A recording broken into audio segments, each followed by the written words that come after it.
Duncan's Bluff. It was wintertime on the island of Sodor.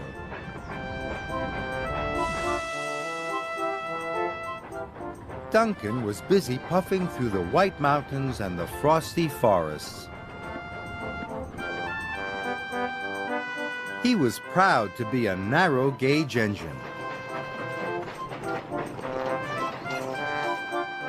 Duncan was delivering coal to the villages. They were going to need extra coal from the main coaling plant.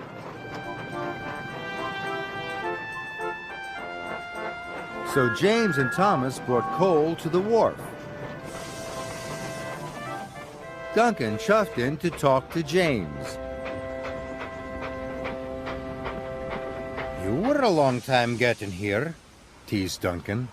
You're lucky I came at all, wheezed James crossly. I've got an important job to do later. I'm taking some children to a concert. Oh, is doing 2 jobs in one day too hard for you?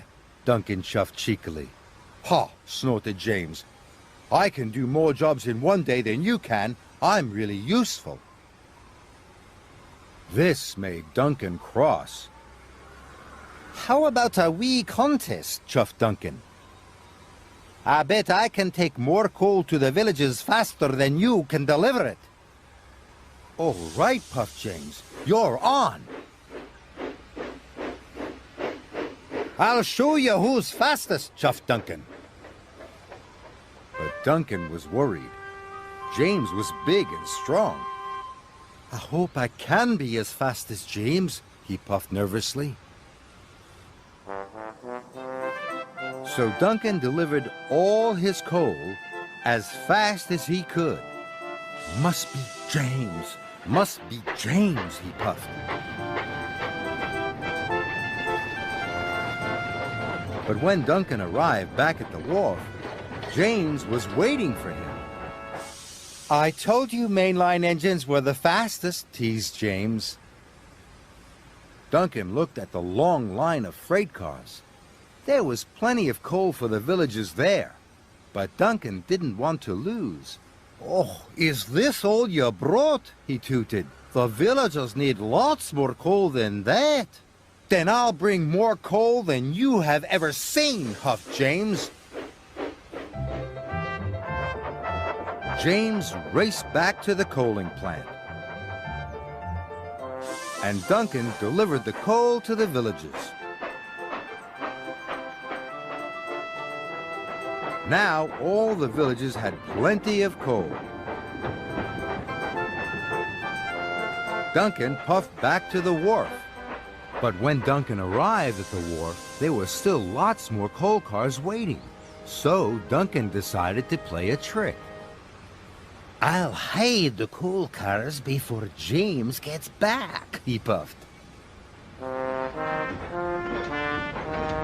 Soon, all the cars were hidden.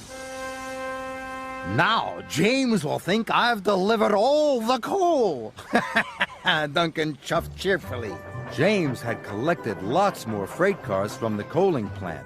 He was puffing harder than he had ever puffed before, and he was using lots of coal. At last, James arrived at the wharf. There was Duncan. You still haven't brought enough coal, teased Duncan. I thought you were supposed to be really useful. I'll soon be back with so much coal, puffed James.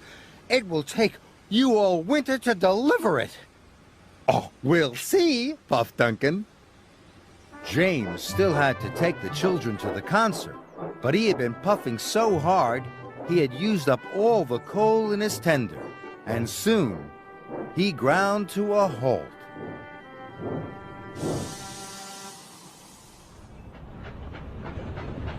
That evening, the narrow-gauge controller came to see Duncan.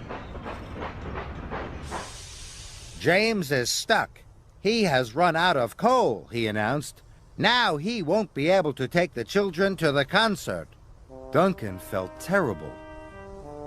He thought about all the coal cars he had hidden. He thought about James, and then he thought about the children. I have to tell you about the hidden coal cars, he wished. The narrow gauge controller listened hard.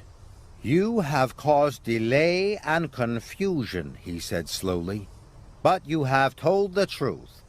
And a useful engine always tells the truth. I'll only be a really useful engine if I can help James, whistled Duncan.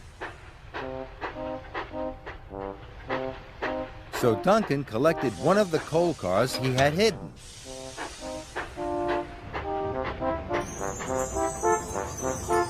Snow started to fall. Duncan rattled along the icy tracks until at last Duncan found James. "What are you doing here?" snorted James. "I played a trick on you," chuffed Duncan. "I didn't take all the coal to the villagers. I hid it from you." "You are the fastest and a really useful engine," Duncan added. But James told Duncan that he was a really useful engine too. "You brought the coal to me so quickly, I will still be able to take the children to the concert," he puffed. "Thank you, Duncan." The coal was quickly loaded into James's tender. Soon his fire was roaring, and his boiler was as warm as toast. He steamed off to collect the children. Duncan felt happy. "James is a really useful engine," puffed Duncan. But then, so am I." And he chuffed happily away to deliver more coal to the snowy villages.